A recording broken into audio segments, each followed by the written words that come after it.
အားလုံးပဲမင်္ဂလာပါဟာကောပတ်တူကနေပြန်လဲကြိုဆိုလိုက်ပါတယ်ခင်ဗျာကျွန်တော်အရင်ဗီဒီယိုမှာတုန်းက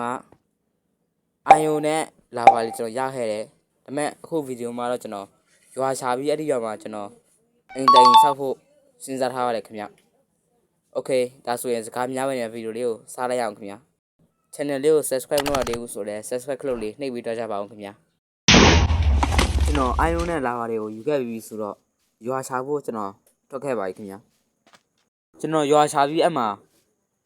အိမ်တိုင်ဆောက်မယ်ပြီးတော့အဲ့ရွာကနေတဆင့်ကျွန်တော်အန်ဒါဒရက်ကွန်ကိုသွားတက်မယ်ပေါ့ဗျာကျွန်တော်ဒီတိုင်းသွားရင်တော့ရွာကိုတွေ့တော့မှာမဟုတ်ဘူးဗျအဲ့ကြောင့်ကျွန်တော်ပင်လယ်နာကန်းဆက်ကနေပြီးတော့ကျွန်တော်သွားမယ်ကျွန်တော်အဲ့အကြောင်းကိုအရင်ဆုံးလှေလှုပ်ရအောင်မယ်ဗျလှေလှုပ်ပြီးရင်တော့ကျွန်တော်ရေထဲကနေသွားမယ်ပေါ့အဲ့ဒီမှာကျွန်တော်လှေရပြီဆိုတော့လှေနဲ့သွားဖို့ပြင်ဆင်လိုက်တယ်ကျွန်တော် action step ထည့်ထားတော့လေမောင်းတာတော်တော်လေးကိုကြည့်လို့ကောင်းတယ်ဗျမိုက်လဲမိုက်တယ်အဲ့ဒါပဲကျွန်တော်ဒီလိုပဲလေနဲ့ရွာကိုရှာဖို့ဆုံးဖြတ်ခဲ့လိုက်တယ်မှာလေမလို့တဲ့ချိန်ကြရင်လဲကုန်းပေါ်ကနေပြီးတော့ရှောက်တော့မှာပေါ့ရွာရှာရင်ရွာမှာအိမ်လေးဆောက်မယ်ပြီးတော့ကျွန်တော်ဖန်တွေရောလှုပ်အောင်မယ်ဗျအဲ့ရနောက်ထားပါဦးကျွန်တော်အခုရွာကိုပဲအရင်ရအောင်ရှာရအောင်မယ်ရွာဘယ်ချိန်တွေးလို့တွေးမယ်မှန်းလည်းမသိဘူးဘာသာတို့ရွာကိုဘလို့ရှာကြလဲ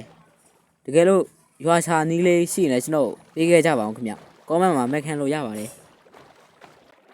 အဲ့ဒီမှာကျွန်တော်ကန်းကိုကတ်ခဲ့တယ်လှေကိုတော့ကျွန်တော်မယူခဲ့လိုက်တော့ဘူးဗျ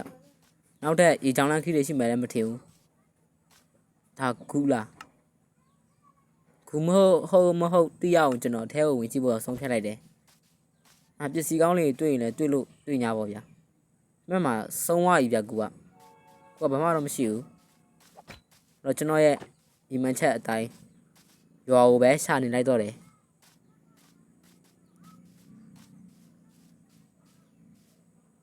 ကျွန်တော်ရွာကိုရှာမဲလို့ပြောတာဘယ်လိုရှာရမလဲကျွန်တော်မသိဘူးတိုင်ချီဦးတက်ရသွားနေတာလေကန်ကောင်းရင်တော့ရွာကိုတွေ့မယ်ကန်မကောင်းရင်တော့ကျွန်တော်မတွေ့ဘူးပေါ့action step ထည့်တာလုံးဝမိုက်တယ်ဗျဒီတိုင်းဆိုရင်တော့တယောက်ထဲသွားတာပြေးကြိုက်ဗျလမ်းမှာအဖော်လေးပါလေးများတွေ့မလားမသိဘူးအဖော်လေးတွေ့ရင်လည်းကောင်းတယ်ဗျဟိုနှစ်ယောက်အတူတူခရီးတွေဆက်ကြပေါ့စွန့်စားကားတွေထွက်ပေါ့ခုကတော့တငယ်ချင်းလည်းမတွေ့ဘူး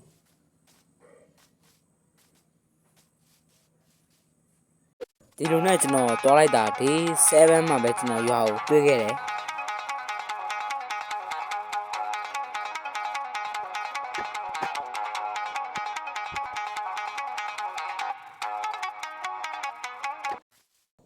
ဒီ7ရဲ့တဝက်လောက်ကိုကျွန်တော်တွားပြီးတော့ရွာကိုစပြီးတော့တွေ့ရတယ်ဗျရွာတော့နေချင်းစရာလေးပါကျွန်တော်အဲ့အကြောင်းမို့ရွာထဲကိုအရေးဝင်ပြီးတော့စူးစမ်းကြည့်လိုက်တယ်မိုင်းတော့လည်းစိတ်ပူစရာမလိုဗျရွာထဲမှာဂူတွေကအများကြီးပဲတိုက်တဲ့ဂူကိုဝင်ပြီးတော့မိုင်းတူးကြုံမယ်ဒီထားတဲ့တတိထားရအောင်မယ်အောက်ကိုပြုတ်ချသွားရင်တော့ကျွန်တော်ဆောက်လို့မရတော့ဘူးအမှရွာလူတွေကိုကျွန်တော်လိုက်လံသိရှိရယ်ရွာတော့အေးဆေးပါရဲ့ဗျဒါမှတော့ထူးခြားခြားမရှိဘူးအဲ့ဒါကျွန်တော်ပလေယာတွေရဲ့တဘောအတိုင်းပဲရွာရပစ္စည်းလိုက်နှိုက်ဖို့ဆုံးဖြတ်လိုက်တယ်အဲ့ဒီမှာဘရာသာတော့ဘယ်လိုခေါ်မလဲမသိဘူးကျွန်တော်တော့ဒီတိုင်းပဲကျွန်တော်အဲ့ဒါနားမလဲရောတိုင်ဂျိုဇက်လို့ခေါ်မလဲတိုင်ဂျိုတဲ့အိမ်ကိုကျွန်တော်စပြီးတော့ဝင်ဖို့ဆုံးဖြတ်ခဲ့လိုက်တယ်ငိုရင်ကလေးဒီမှာလက်ဓမ္မတစ်ယောက်ကတင်းနဲ့ရိပ်ညာချောင်းကျွန်တော်ကူပြီးတော့ရိပ်ပေးခဲ့လိုက်တယ်ပြီးရင်ဒီကပဲကျွန်တော်ယူရောက်မှာဗျနောက်မှကျွန်တော်ရဲ့စိုက်ခင်းအစ်စ်လုပ်မယ်တော့ဒီလိုယူကိုပဲကျွန်တော်ခိုးပေးလိုက်တော့တယ်16ခုလားကျွန်တော်16ခုရခဲ့တယ်သူ့ကျွန်တော်ပေးဖို့လုပ်တယ်ဒါပေမဲ့ तू ကကြရင်မယူချင်ဘူးနဲ့ तू ပဲသူ့ကိုထွေးလို့ရတဲ့အထဲမှာကြတော့အဲ့ဒီမုံလာဥတွေမပါဘူးအာလူပဲအားကြောင့်ကျွန်တော်သူ့ကို မပေးခဲ့လိုက်တော့ဘူးဗျာဒီမဲ့ကျွန်တော်အဲ့ဒီအိမ်ကိုဝင်ကြည့်ခလိုက်တယ်ဗျ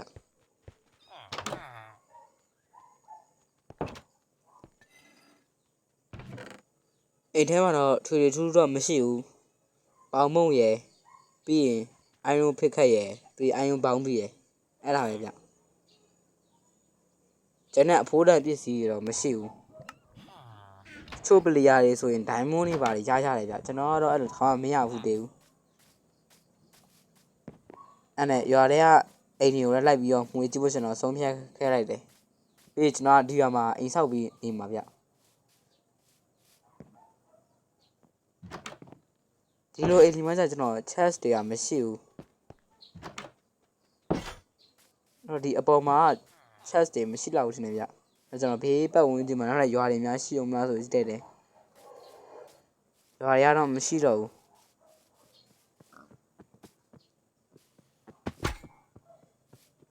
တခြားအိမ်လည်းကျွန်တော်ဝင်ကြည့်လိုက်ဦးမယ်ထွေထွေထူးထူးများရမလားလို့ဒီကအိမ်သာတိတ်မများတာဗျကျဲတော့တော်တော်လေးကျဲတယ်ဒီမှာလည်းမရှိပြန်ဘူး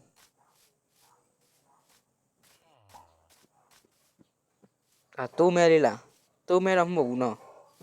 တိုးကမီးခိုးရောက်ပြီကျွန်တော်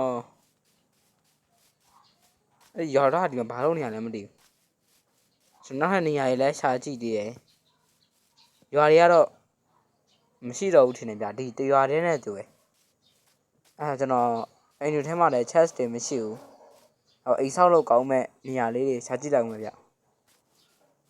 ကျွန်တော် chest တွေကအပေါ်မှာပဲမရှိရဒီအောက်ကအိမ်တွေမှာရှိမလားမသိဘူး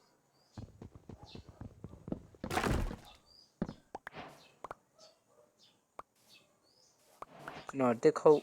ယူခဲ့တယ်တစ်ကတော့လိုရရတစ်ကတော့အများကြီးခုတ်ရအောင်မယ်ခုခုတ်လဲ easy ပေါ့သူနာတိတ်ကတ်လို့မရဘူးဗျတော့ကြနေရောင်ပြီးနှိမ့်မိသွားရင်ကျွန်တော်ရှော့ရမှာနေရာတွေကတအားများတယ်ဗျအိမ်ဆောက်မဲ့နေရာတွေကဘယ်နှမှာဆောက်ရမလဲကျွန်တော်လည်းမစဉ်းစားတတ်တော့ဘူးခုနကကျွန်တော်တစ်ခုတ်ခဲနေရာဆိုရင်ဟာလှချင်လှပဲထင်တယ်ဒီဖက်ဆိုတော့ဒါဝေးလုံးသွားပြီဗျဟုတ်ပြီကျွန်တော်ခုနကနေရာမှာပြန်ပြီးတော့အိမ်သွားဆောက်မယ်အိမ်တော့တိတ်အကြီးကြီးမဟုတ်ပေမဲ့နည်းနည်းပါးလေးတော့ကောင်းမွန်တဲ့အိမ်လေးကျွန်တော်ဆောက်ရမယ်โอเคဒီနားဆိုရင်ကျွန်တော်တို့လုံးဝအဆင်ပြေရဗျအဲကြောင့်ရင်းနေရရင်ရှင်းရမယ်အိမ်ကတော့ကျွန်တော်တယောက်နေလို့ရတဲ့အထီးဆိုရင်တော့အဆင်ပြေပြီ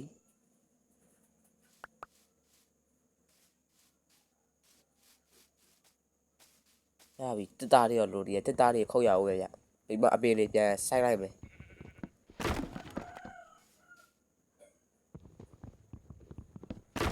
ကျွန်တော်အိမ်တော့တိတ်မဆောက်တတ်ဘူးဒါပေမဲ့ကျွန်တော်ဒီကျွန်တော်ဟန်နေရကျွန်တော်လှလှပပရောဆောက်သွားပါမယ်ဗျဒီနေရာကကောင်းတယ်ပြည်လဲနဲ့လည်းနီးရောအဆင်ပြေရဗျတိတ်တခုတ်ပြီးဆိုတော့မြေနေကျွန်တော်စပြီးတော့ညှိတော့မယ်ကျွန်တော်မြေညှိရနည်းနည်းကြာတော့ကျွန်တော်မြန်လိုက်ပါမယ်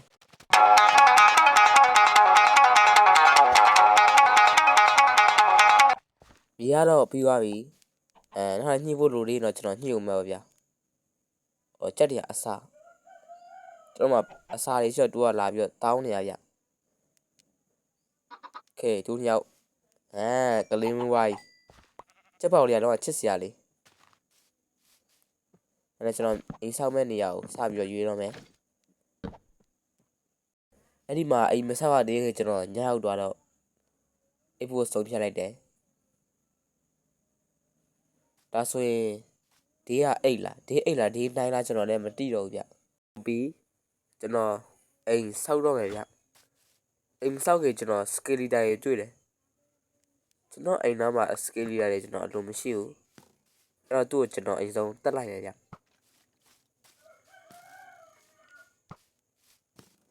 ကျွန်တော်အိမ်ဆုံးလူနာကိုကတ်သွားတယ်တော့ပေါ်လာဗျကျွန်တော်လည်းမရတော့ဘူးဆိုရင်သူ့ထဲ့တိုးရေးဆန်းလိုက်တယ်စကလီတာတကောင်တော့မဟုတ်ဘူးနှစ်ကောင်တော့မှကျွန်တော်လည်းနောက်တစ်ကောင်ပြန်ပြီးတော့ရှင်းရအောင်ပဲ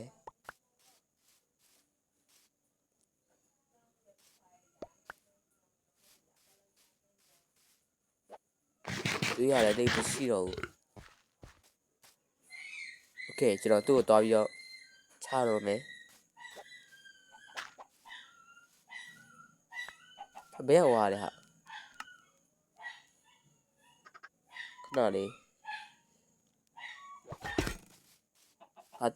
ဟာချ哦对 OK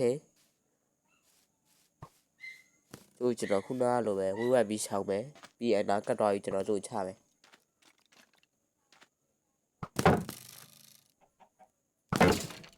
ဟာသူ့ကျွန်တော်ချကြတော့ဘူးလို့သူ့ရဲ့ပြားတဲ့သူ့ကိုလည်းပြန်ထိနေရပြီဟိုမှာရှော့ဝိုက်တာဆိုတော့မရှိတော့ဘူးဒီကောင်မှကျွန်တော် inventory ပြည့်နေပြီဗျကျွန်တော် credit တွေပါတစ်ခုဖြစ်နေရတော့တစ်ခုကိုချထားလိုက်ပဲပြီးခုနကကျွန်တော်ဘုံကိုတွားယူမယ်အယိုဒီရိုးတွေရှိကျွန်တော်ခွေးလေးပါလေးမွေးလို့ရတယ်ဗျ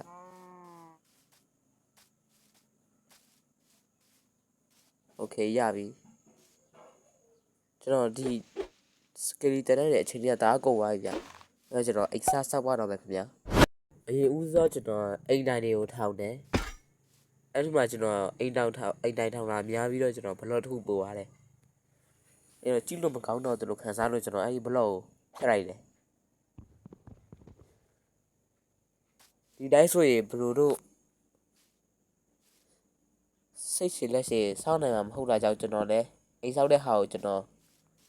ကြော်ပြီးပြပေးလိုက်မယ်ခင်ဗျ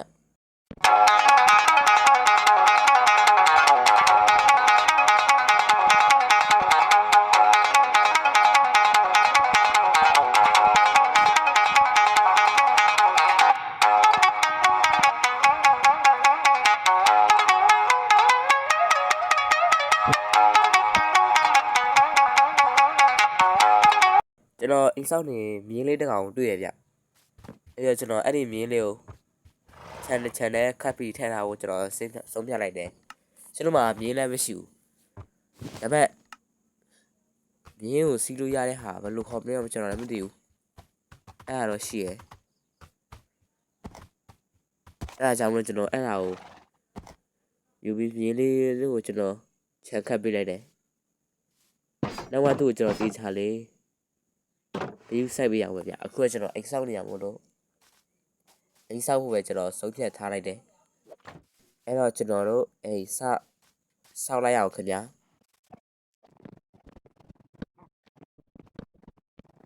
အဲ့ဒီမှာကျွန်တော်အိမ်ဆောက်နေနဲ့မိုးချုပ်လာတော့ကျွန်တော်လည်းအိမ်ဆက်မဆောက်ပဲနဲ့အိပ်ဖို့ပဲဆုံးဖြတ်လိုက်တယ်အေးကျွန်တော်ဇိုဘီတွေကကျွန်တော်ကိုလာပြီးတော့အန်ဒီရပြုတ်ဝင်ကြအဲ့ဒါကြောင့်ကျွန်တော်အိတ်လိုက်တယ်ဒါဆိုရင်ဒေးတန်းလားဒေးထန်လားဒေးနိုင်လားကျွန်တော်လည်းမသိတော့ဘူးဗျအဲ့ဒါအိမ်မှာလိုတဲ့ဟာတွေကျွန်တော်ယူဖို့တဲ့ထွက်ခဲ့လိုက်တယ်ကျုပ်တလုံးတော့ရခဲ့တည်းရဲ့ဗျကျွန်တော်မြင်လေးရောအဆင်ပြေလားမသိဘူးမြင်လေးရတော့အဆင်ပြေရဲ့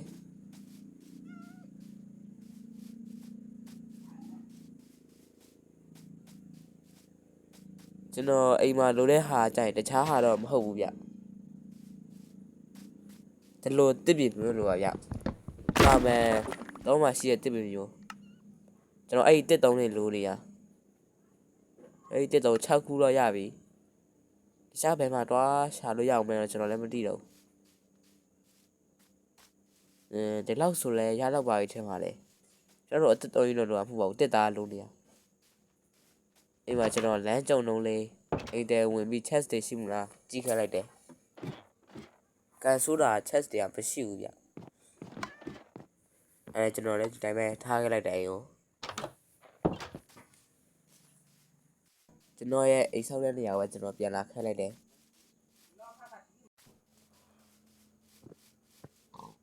အ မှာအိမ်ကလည်းကျွန်တော်ကဆောက်လို့ပြီးတော့မယ်ဗျ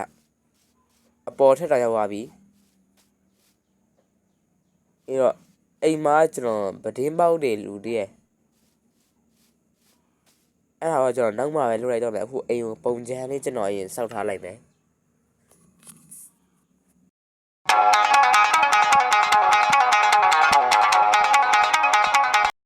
အိမ်တက်ကျွန်တော်မှန်နေလို့နေရဆိုတော့ကျွန်တော်တဲတွေတွားပြီးတော့တူးရအောင်ပဲဗျသူတဲတူးတဲ့နေရာရှိအောင်ကျွန်တော်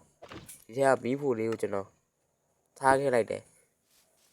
အဲ့တော့ကျွန်တော်တဲတွားယူတော့မယ်ပင်လယ်နဲ့လည်းနီးရောကျွန်တော်ကတဲယူကအေးဆေးပဲဗျအမှကြည့်လို့မကောင်းတဲ့တဲတွေကိုကျွန်တော်ယူခဲ့လိုက်တယ်ဒီတိုင်းအဝဟိုင်တွားတူးနေကြရင်လှတော့မှမဟုတ်ဘူးဗျအဲ့အပေါ်အပိုနေတဲ့တဲလေးတွေပဲကျွန်တော်ယူလိုက်တယ်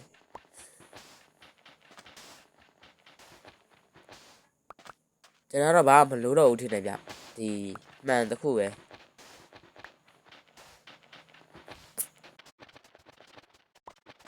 တဲတွေလည်းရခဲ့ပြီဆိုတော့ကျွန်တော်အိမ်ကိုပဲပြန်လာခဲ့တယ်ဥမာတဲတွေကိုကြိုပြီးတော့ကျွန်တော်ဖန်တင်ရမယ်ပေါ့ဗျာ glass တွေလားဟုတ်တယ် glass တွေရမယ်အဲ့တော့ကျွန်တော်တဲတွေကိုကြိုလိုက်တယ်ကျွန်တော်မှခိုးရည်လည်းအများကြီးရှိနေတာဆိုတော့တဲကြိုကတော့အဲ့လောက်ထိမခက်ဘူးဗျအဲ့တော့ကျွန်တော်ရဲ့လုံးလက်စားဖြစ်တဲ့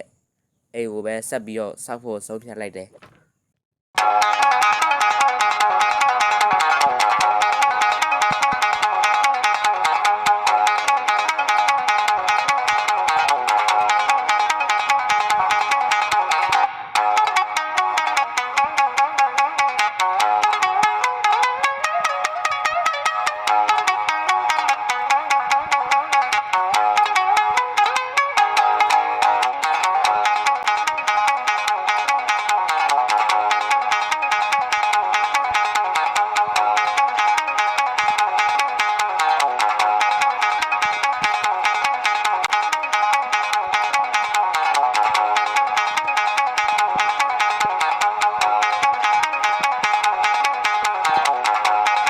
အိမ်လဲ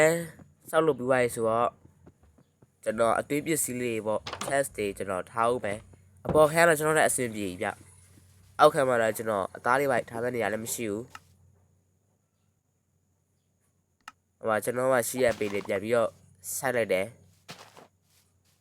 မိုးတွေကရွာနေရဗျဒါပေမဲ့ဟိုကနေရသည်ဆိုတော့ကျွန်တော်မိုးမရွာဘူးဖြစ်နေ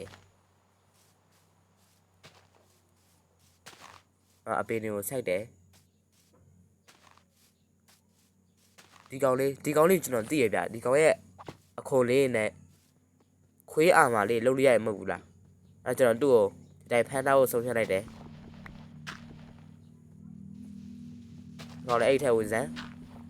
ဝင်ဟုတ်တယ်ဝင်ပြီး okay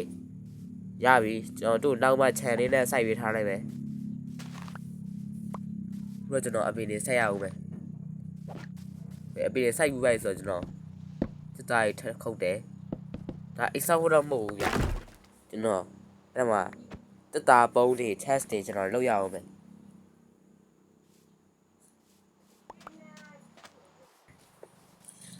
အဲ့တော့ကျွန်တော်အိမ်ကိုပဲပြန်လာခက်လိုက်တယ်ညလည်းမိုးချုံနေပြီဆိုတော့ကျွန်တော် okay ကျွန်တော်တက်တာတော့ဝင်နေဒီမှာ test တွေလုပ်ရအောင်မယ်ဟာဘာကြီးလဲဇိုမီတွေဟာဘလို့ဝင်နေရလဲဇိုမီတွေကဒုက္ခပဲဗလီဂျာဇိုမီကမင်းတို့မချချင်ဘူးကွာတခြားဇိုမီတွေဆိုရင်ကျွန်တော်ချရတယ်ဒါပေမဲ့ဗလီဂျာဇိုမီဆိုကျွန်တော်ကမချချင်ဘူးအဲ့ကျွန်တော်ဒီဖက်အိမ်မှာအိတ်ဖို့ဆုံးဖြတ်လိုက်တယ်မနေ့ဆိုသူကတူပါလာသူတေသွားကြမှာဗျ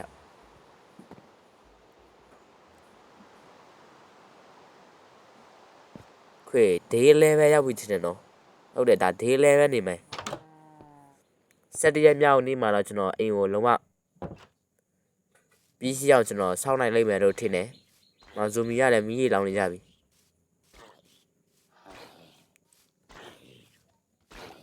ဒီတိုင်းဆိုလည်းအဆင်ပြေပါဘူးကွာ။သူတို့အိမ်ဆုံးရှောင်ပြီးတော့ကျွန်တော်အိမ်ပဲလာခဲ့လိုက်တယ်။ဇူမီတွေဝင်နေရတဲ့အကြောင်းရဲ့အိမ်မှာကျွန်တော်မီးတိုင်မရှိဘူးဗျ။ဟုတ်တယ်ကျွန်တော်မီးတိုင်တွေမရှိဘူးအိမ်မှာကြိုင်။အိမ်ကမှောင်မဲနေရ။ အဲ့ဒီတော့ကျွန်တော်မီးတိုင်းနေထုံးဖို့ဆုံးဖြတ်ခဲ့လိုက်တယ်ကျွန်တော်မှာဒီတိုင်းကမီးဖို့ကတာမန်မီးဖို့ပဲရှိသေးရဲ့ဗျအဲ့အသားတွေငါးချက်တဲ့မီးဖို့လည်းမရှိသေးဘူးပြီးတိုင်ရင်ကျိုးတဲ့မီးဖို့တွေလည်းမရှိသေးဘူးအဲ့ဒီတော့ကျွန်တော်အဲ့ဟာတွေလည်းလောက်ရအောင်မယ်အရင်ဦးဆုံးကျွန်တော်မီးဖို့တစ်ခုလုံးကိုဆုံးဖြတ်ရတယ်ဒါပေမဲ့ inventory ကမဆန်းတော့ဘူးဗျကျွန်တော်ဘယ်လိုလုပ်ရမလဲကျွန်တော်ရဲ့အိတ်ကလည်းပြည့်နေပြီဗျအရင်ဦးဆုံးကျွန်တော်အဲ့အကြောင်းကိုတစ်တာပုံးလေးလုပ်ပြီးတော့သူ့နေရာနဲ့သူထားလိုက်တယ်အဲ့တော့နေရာနဲ့လွတ်သွားပြီဒီတိုင်းဆိုရင်တော့ကြည့်လို့ကောင်းမှမထင်ဘူးဗျအပေါ်မှာအကောလုံးဖုံးနေရလေတော့ဒီဘက်မှာပဲကျွန်တော်ထားဖို့ဆုံးဖြတ်လိုက်တယ်ဒီဘက်မှာလုံးဝနေရလွတ်နေရဗျအဲ့ကျွန်တော်ဒီဘက်မှာပဲပုံးတွေကိုထားလိုက်တယ်နောက်ထပ်တစ်တာပုံးလေးတွေအများကြီးလိုတည်းရဲ့ဒါပေမဲ့ကျွန်တော်မီးဖို့ကအရေးကြီးနေရကြအဲ့တော့မီးဖို့ပဲလုပ်ဖို့ကျွန်တော်ဆုံးဖြတ်ခဲ့လိုက်တယ်အခုလုံးမှာကြာကျွန်တော်ကအသားတွေချက်တာမြန်တဲ့မီးဖို့ပါရပြီအဲ့ဒီမီးဖို့လေးကိုဒီနောက်မှာချလိုက်မယ်ခဲအဆင်ပြေနဲ့မီးဖို့တစ်ခုကတော့ iron တွေအဲ့လိုမျိုးဂူကနေရတဲ့ဟာတွေကိုကျွန်တော်တို့ကြိုးတဲ့ဟာမျိုးပေါ့အဲ့လိုကလုပ်ဖို့ဆိုရင်တော့ကျွန်တော် stone တွေလိုရယ် stone တွေကိုအရေးကြိုးရမယ်ထင်တယ်အဲ့ဒါမလုပ်ခင်ကျွန်တော်ကတော့တစ်တာပုံးလေးတွေကျွန်တော်လှုပ်လိုက်ဦးမယ်တစ်တာပုံးလေးတွေကမလောက်သေးဘူးဗျတစ်တာပုံးနှစ်ခုရတယ်နှစ်ခုဆိုရင်ရပြီလားမသိဘူးကျွန်တော်ဒီမှာတစ်ခုချလိုက်မယ်အဲ့ဒါဆိုတော့ရပြီခွဲကျွန်တော်လိုအပ်နေရအခုက iron တွေကြိုးတဲ့မီးဖို့ပဲလိုတယ်တော့တစ်တာလေးလည်းလိုနေပြန်ပြီတော့ကျွန်တော်ရေစုပ်တစ်တာပဲခေါ်လိုက်တယ်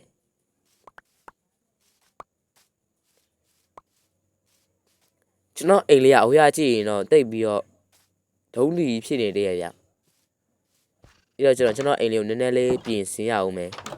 အဲ့ဒါမှနောက်မှပြင်ဆင်တော့မယ်ဗျအခုကအထဲကဟာတွေပဲအကုန်လုံးအရင်ပြင်ဆင်ဖို့ကျွန်တော်စဉ်းစားလိုက်တယ်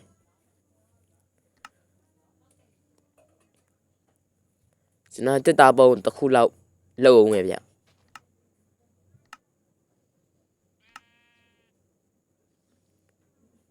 မှာတစ်တာပုံးတစ်ခု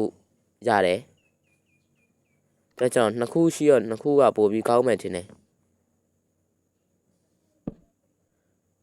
ကျွန်တော်တစ်တာပုံးရပြီဒါပေမဲ့ဒီနိုင်မှာကျွန်တော်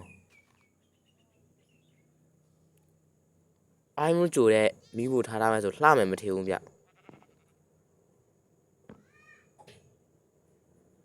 ကျွန်တော် credit တွေပဲအပေါ်မှာကြာရင်နောက်တစ်ပုံထားလိုက်မယ်အဲ့ဒါဆိုရင်တော့ရပြီ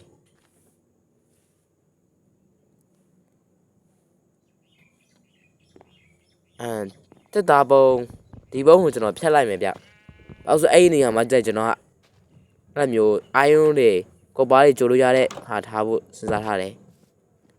ကျွန်တော်ဒီပိုနေရဲ့တစ်တာပုံးတွေကျွန်တော်ရဲ့အိတ်ခမ်းမှာပဲကျွန်တော်ထားလိုက်တော့မယ်အိတ်ခမ်းရဲ့ credit တွေပဲတော့ကျွန်တော်ထားလိုက်မယ်ဒီနားမှာတော့လွတ်နေရဲ့အိယာရဲ့အောက်နားမှာကျွန်တော်ကအာမာထားလို့ရတဲ့ဟာတစ်ခုထားမယ်အဲ့တော့အင်ကတော့အဆင်ပြေနေပြီကျွန်တော်အဲ့အကြောင်းမို့စုံးနေကြိုပြီးတော့နောက်ထပ်မီးဖို့တစ်ခုလုပ်ဦးမယ်ကျွန်တော်ပစ္စည်းရပို့နေရရဒီဟာကိုကျွန်တော်မီးဖို့နဲ့ပတ်သက်တဲ့ပစ္စည်းကိရိယာတွေထားဖို့ကျွန်တော်ဆုံးဖြတ်ထားတယ်အဲ့အကြောင်းမို့တစ်သားတွေထားတယ်ရမ်းပဲကျွန်တော်အသားတွေထားရမလားမသိဘူးကျွန်တော်စတုံးကနှစ်ခုပဲရတယ်နှစ်ခုမဟုတ်သုံးခုကျွန်တော်ခိုးနည်းနည်းယူလိုက်ပြီးတစ်သားတွေကျွန်တော်တစ်ချောင်းနဲ့ရှိနေရအကြောင်းမို့ကျွန်တော်မီးထုတ်လုပ်လိုက်တယ်မီးထုတ်ရှိပြီးတော့ ဒီအိမ်မှာထွန်းထားလိုက်မယ်ပေါ့ဗျာမင်းတို့မရှိအိမ်ကမှောင်မဲနေရဗျမီးတုပ်ထားမယ့်နေရာတော့မရှိတော့ဘူးကျွန်တော်ရ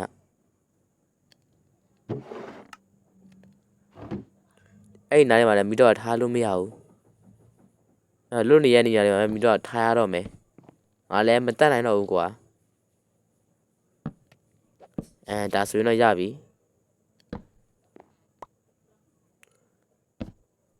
မီးတုပ်က2 တုပ်လောက်ဆိုရင်အဆင်ပြေမယ်ထင်တယ်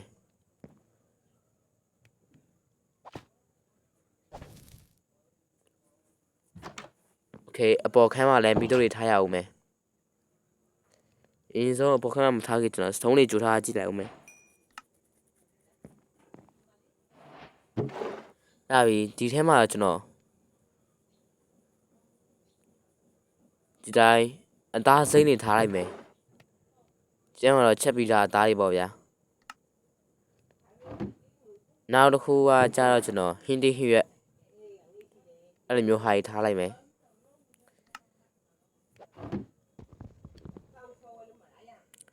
ပေါင်းကတော့စားလို့မရသေးဘူး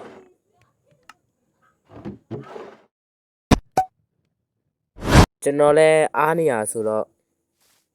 အိမ်ကိုနည်းနည်းအလှဆင်ဖို့ဆုံးဖြတ်လိုက်တယ်အိမ်မှာတိုင်လေးတွေကျွန်တော်ထောင်လိုက်မယ်အဲ့တော့နည်းနည်းကြည့်ကောင်းသွားပြီဗျဒီကလေးကတော့ကျွန်တော်ကြည့်လို့မကောင်းသေးဘူးဖြစ်နေရဲ့အဲ့ဒါကြောင့်ကျွန်တော်အင်းရဘေးမှာအရွက်တွေထားဖို့ကျွန်တော်ဆုံးဖြတ်လိုက်တယ်အရွက်အတုတွေပေါ့ကျွန်တော်အရွက်အတုတွေထားရအောင်မယ်ကျွန်တော်တရွက်တွေမယူခင်အာမာလေးထားလို့ရတဲ့ပစ္စည်းထားလို့ရတဲ့အယုတ်ကိုကျွန်တော်ထားဖို့လုပ်လိုက်တယ်အေးရုံရုပ်ကကျွန်တော်လိုနေရဗျအဲ့ဒါပြီးကျွန်တော်အိုင်ယုံလေးယူလည်းမိဖို့လည်းလုပ်လို့ရပြီကျွန်တော်ဒလုံးနဲ့ပဲအလုပ်ရှုံးနေနဲ့ညဘက်ရောက်သွားပြီအဲကျွန်တော်အိတ်ဖို့ဆုံးဖြတ်လိုက်တယ်ဆိုဒီမှာအယုတ်တွေကထားပြီးပါပြီမိုက်တော့မိုက်တယ်ဗျအယုတ်တွေကထိလိုက်တာနဲ့အဲ့လိုမျိုးလှုပ်သွား action step ပါဝင်နေတူပဲမရုပ်ကိုကျွန်တော်တေချာလေးထားဖို့ဆုံးဖြတ်လိုက်တယ်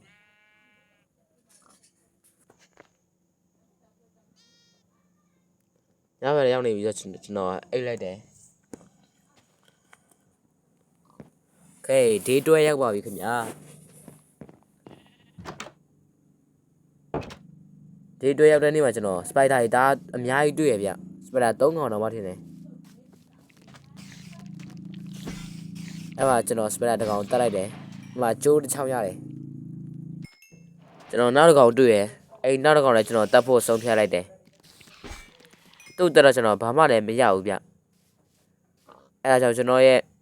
အလုပ်ကိုပဲကျွန်တော်ဆက်လုပ်ဖို့ဆုံးဖြတ်လိုက်တယ်မကျွန်တော်ဆက်လုပ်ဖို့ဆုံးဖြတ်ကြအမှမွန်စတာရအများကြီးတွေ့နေရဗျကျွန်တော်ထင်တာကတော့အပင်နေတာများလုံးနဲ့တူတယ်ကျွန်တော်စပိုက်ဒါမန်ကိုဖြစ်သွားပြီကျွန်တော်စပိုက်ဒါကိုတက်ဖို့ပဲဆုံးဖြတ်လိုက်တယ်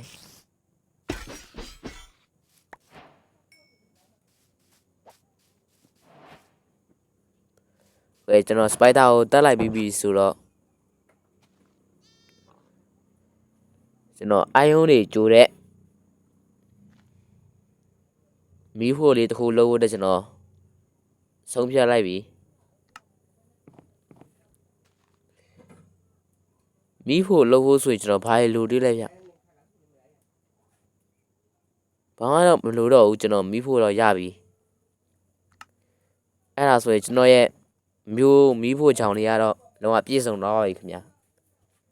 ကျွန်တော်ရောကောပါကိုကြိုချက်ဖို့စဉ်းစားကြည့်လိုက်တယ်မြန်မလားတော့မသိဘူးကျွန်တော်ခိုးတွေကလည်းအများကြီးရှိရဆိုတော့ကောပါတွေကလည်းတူးထားတာလေး7 ခုရှိရယ်โอเคရပြီမြန်တော့မြန်မယ်ထင်တယ်အဲ့တော့ကျွန်တော်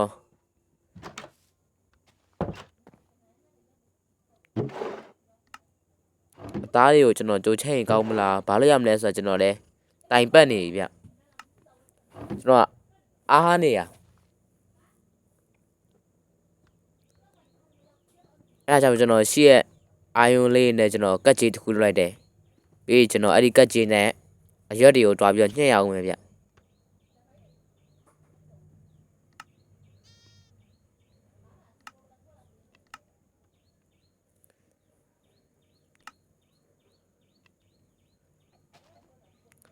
ကျွန်တော်မှအခုဆိုရင်ငါးညားချိတ်ရောကက်ကြီးရောရှိသွားပြီစားချက်တော့လည်းစိတ်ပူစရာမလိုတော့ဘူးအဲ့ဒါဆိုရင်ကျွန်တော်အန်ဒါဒရက်ကိုရှားရအောင်ပဲဗျနေတာထဲထဲတွားရအောင်မယ်ဟိုကျွန်တော်အပင်ညှက်နေရဒီမှာစကေလီတာကျွန်တော်တော်တော်လေးရှုပ်တယ်ကျွန်တော်သူနဲ့ဆက်ပြီးတော့မတိုက်ခိုက်ချင်တော့လို့ကျွန်တော်ရှိရဲ့မြက်အတုလေးတွေကိုပဲကျွန်တော်မြက်အတုတော့ဖြစ်သွားပြီအရွက်အတုတွေကိုကျွန်တော်အိမ်မှာအလှဆင်းလိုက်တယ်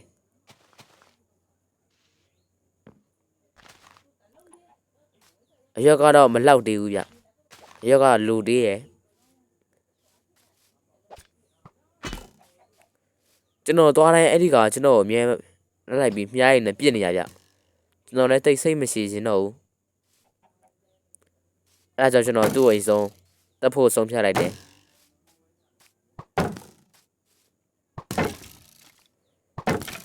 မင်းကဘာမလုပ်နိုင်ပါဘူးစကေလီတန်ရာသူလည်းသူ့မြားနဲ့ပဲသူတေသွားတယ်။မှကြာလာတဲ့မြားလေးတွေနဲ့အယိုးလေးတွေကိုကျွန်တော်ယူခဲ့လိုက်တယ်။အဲ့တော့ဘာမှမရှိတော့ဘူးဆိုတော့ကျွန်တော်အရွက်တွေပဲပြန်ပြီးတော့ခုတ်ခတ်လိုက်တယ်။ရွက်တွေလည်းအရွက်တွေ၈ခုပြန်ရပြီဆိုတော့ကျွန်တော်နောက်ထပ်ထားဖို့ဆုံးဖြတ်လိုက်တယ်။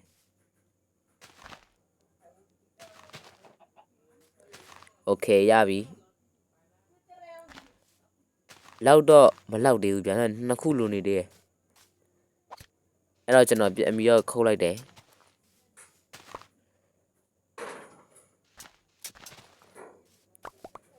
၈ခုပြန်ရတယ်ဗျအဲ့ဒီ၈ခုနဲ့ပဲကျွန်တော်လှအောင်ပြန်ပြီးတော့ဆင်းလိုက်မယ်ဒါဆိုရင်တော့ကြီးလို့တော့ကောင်းသွားတော့ပြီဘေးနားမှာကျွန်တော်မြေတုံးတွေကအဲ့လိုကတ်နေရဆိုတော့တိုက်ပြီးတော့ကြီးလို့မလှဘူးထင်တယ်ဗျဒါလိုမျိုးထားရင်လှမလားရပြီဒါလောက်ဆိုရင်တော့အဆင်ပြေပြီဗျโอเคဒီအောင်ပြန်ထားဒါဆိုရင်တော့မိုက်သွားပါပြီခင်ဗျာကျွန်တော်ရဲ့အိမ်လေးကတော့လုံးဝပါဖတ်ပဲဗရာဒါတို့ရောကျွန်တော်ရဲ့အိမ်ကိုဘယ်နှမှတ်ပေးခဲ့မလဲဗျကျွန်တော်အိမ်လေးကို comment မှာမှတ်ပေးခဲ့လို့ရပါတယ်ခင်ဗျာကျွန်တော်အိမ်လေးကိုတော့100% ကွက်တိပေးပါတယ်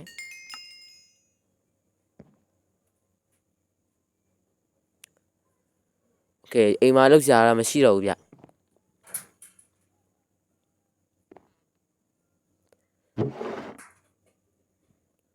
ကျွန်တော်မှာမြက်တွေရောရှိနေပြီမြက်တွေရောကျွန်တော်ခုတ်မိထားအဲ့တော့ကျွန်တော်ရဲ့ကက်ကြီးကိုပြန်ထားပြီးတော့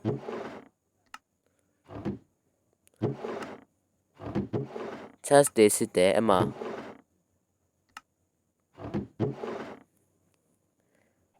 ကျွန်တော်လောက်ရှာလည်းမရှိတော့ဘူး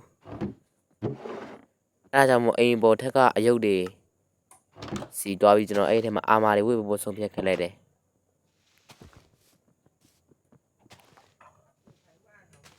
ကျွန်တော်ဒီလိုထားလိုက်ရင်လှမလားလှတော့လှတယ်ဗျကျွန်တော်အိမ်လေးကအဲ့လိုထားလိုက်လှတယ်အဲ့တော့မဖြစ်တော့ထားလိုက်တော့မယ်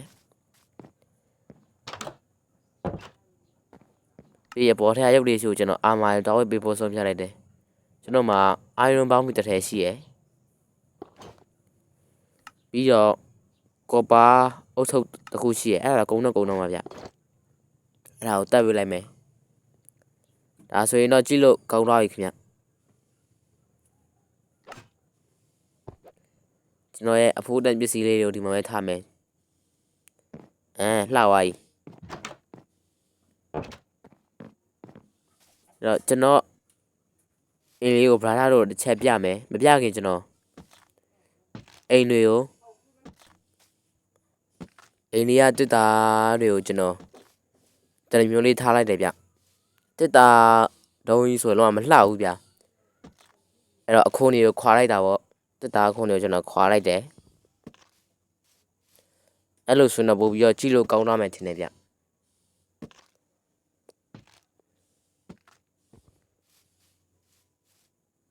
အဲ့ဒီမှာအလဲမှာတခုကျွန်တော်တွေးလိုက်တယ်အဲ့ဒါကိုလည်းကျွန်တော်အခုခွာလိုက်တယ်ဒီလိုဆိုရင်ပို့ပြီးတော့ကြည့်ကောင်းသွားတယ်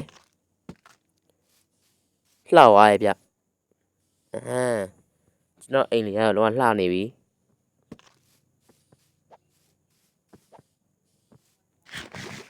ဟေးကျွန်တော်အိမ်ကတော့ပြောစရာအောင်မလိုတော့ဘူးဗျ